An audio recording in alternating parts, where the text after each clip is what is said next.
It was a quiet neighborhood, the kind where secrets fester behind closed doors. When a group of carefree bachelors stumbled upon an old, affordable house on Whispering Lane, they thought they'd hit the jackpot. The landlord, a frail man with darting eyes, handed them the keys with a warning. The second-floor door is sealed. Do not open it. It's just old instruments up there, nothing you need. His words were casual, but his tone carried an unease that lingered. The first few nights were uneventful, filled with laughter, late-night snacks, and video games.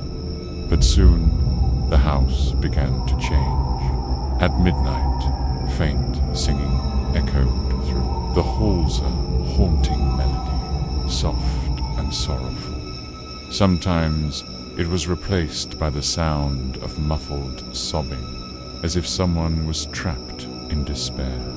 The friends brushed it off as creaking wood or the wind. But the sounds grew louder, more distinct, and undeniably human. One night, Rizwan, the most skeptical of the group, was jolted awake by the sensation of someone breathing against his ear. He turned, expecting a prank, but found himself staring bad the dark silhouette of a woman standing at the foot of his bed. Her long, tangled hair obscured her face, but her shallow, ragged breaths sent chills down his spine. The figure vanished as soon as he reached for his phone light, leaving behind a foul, rotting stench. The next morning, they discovered scratch marks on the walls leading to the sealed door.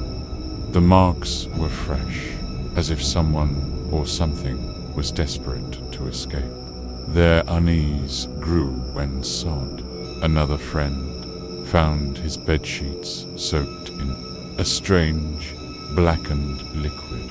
The stains reeked of decay, and no amount of scrubbing could remove them. Despite the landlord's warning, curiosity gnawed at them. They decided to open the door.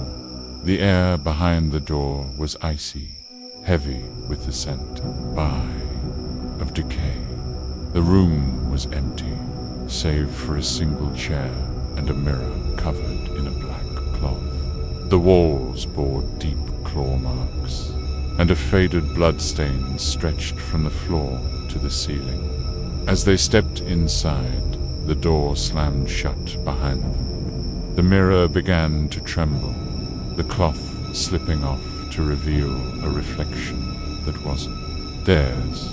A pale girl with hollow eyes stared back, her lips moving in a silent scream. Then the nightmare began. The lights flickered violently as a deafening screech filled the house.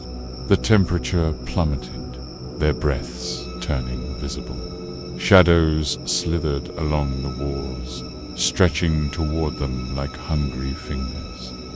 The girl in the mirror let out a soundless scream, and the glass shattered, sending shards flying across the room. The friends scrambled for the door, but an invisible force pinned them in place. One by one, they were dragged into the darkness. Sod clawed at the floorboards, his screams morphing into gurgles as something unseen crushed his throat.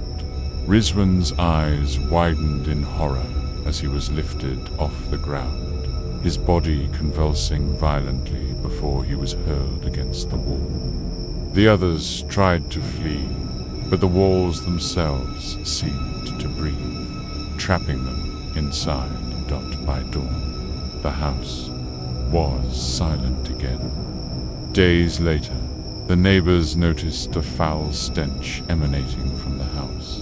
When the police arrived, they found the friends' lifeless bodies drained of blood, their faces frozen in terror.